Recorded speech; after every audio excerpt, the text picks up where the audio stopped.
그 후손이 제기한 소송을 둘러싸고 무슨 일들이 있었는지 취재했습니다.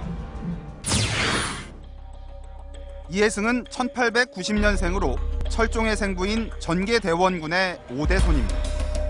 조선 왕실의 종친으로 대우받으며 1910년엔 20살의 나이로 정이품 자헌대부에까지 올랐습니다. 그러다 한일합병 직후인 1910년 10월 7일엔 일제로부터 조선 귀족 중 최고 지위인 후작의 자위를 받습니다. 6명의 후작들은 그 면면이나 전체적인 행적을 보면 그 등급을 나눴을 때 귀족 중에 조선에서는 가장 높은 이제 후작이 6명인데 그 중에 이제 이해승이 후작을 받았다는 거죠. 이어 이듬해엔 일왕으로부터 포상금조로 은사공채 16만 8천 원, 지금으로 치면 67억 원에 달하는 거액을 하사받습니다. 귀족이 된 이해승은 국민총력 조선연맹 평의원과 조선귀족회 회장을 지내는 등 일제의 식민 통치에 협력하다 해방 뒤 반민특위에 체포돼 조사를 받았습니다. 그러나 곧 반민특위가 와해되면서 처벌은 흐지부지됐고 한국전쟁 중에 납북된 것으로 알려졌습니다. 여러 가지 이제 친일 관계 단체에서도 핵심적인 지위를 누렸고요. 그리고 조선귀족회 회장으로서 국방원금도 설전해서 냈고요. 기본적으로 이제 반민족 행위자의 범위에 아주 핵심적인 그 부류에 들어가는 그런 인물이죠.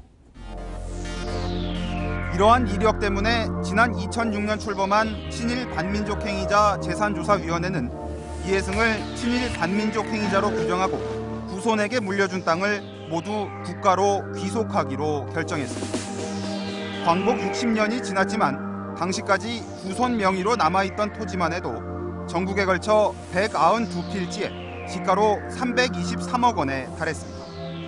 전계대원군 등이 있던 서울 은평구와 서대문구를 중심으로 경기도 포천, 충북 괴산 등지에까지 땅이 남아 있었습니다. 예. 지금 보면 건물이 있는 것도 있고, 예. 대지도 있고 이제 도로도 있고 그렇게 이제 나눠져 있는 거죠. 그럼 그 땅이 이제 요 일대에서 꽤 넓은. 그렇죠. 굉장히 넓은. 그러자 이해승의 손자인 이우영 그랜드 힐튼 호텔 회장이 조부를 친일 반민족 행위자로 규정해 재산을 환수하는 건 부당하다며 2008년 국가귀속결정처분 취소 소송을 냈습니다.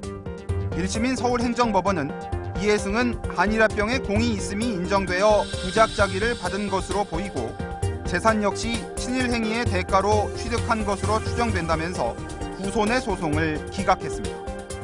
그러나 2심인 서울고등법원에서는 이러한 판결이 뒤집혔습니다.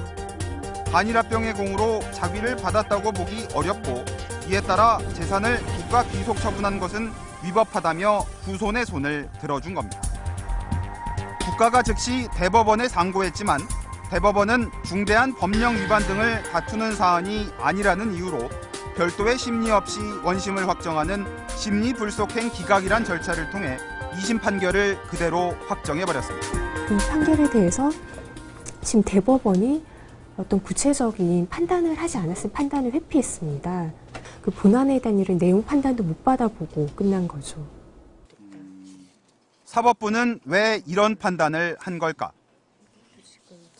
논란의 핵심엔 한일합병의 공으로란 법조문 8글자가 있습니다. 반민족행위 진상규명특별법 2조 7호에는 한일합병의 공으로 자위를 받거나 이를 계승한 행위를 한 자를 친일 반민족 행위자로 규정하고 있습니다. 이해승의 후손 측은 바로 이 규정을 근거로 반박에 나섰습니다. 이해승은 당시 단지 왕실의 종친이었기 때문에 부작자기를 받은 것이지 한일합병에 공이 있어서 자기를 받은 게 아니라는 주장을 내세웠습니다. 이 주장을 법원이 그대로 받아들인 것입니다. 이해승 사건의 대법원 판결은 대단히 유감스럽고 이게 사법 변란이라고 지칭해야 할 만한 사태라고 생각합니다. 이에 대해 대법원은 법 절차에 따랐을 뿐이라고 밝혔습니다. 그게 왜 신불이냐고 물어보시면은 친일 부속행 사회장 되기 때문에 신불을 하셨을 것이라고밖에 말씀 못 드리거든요.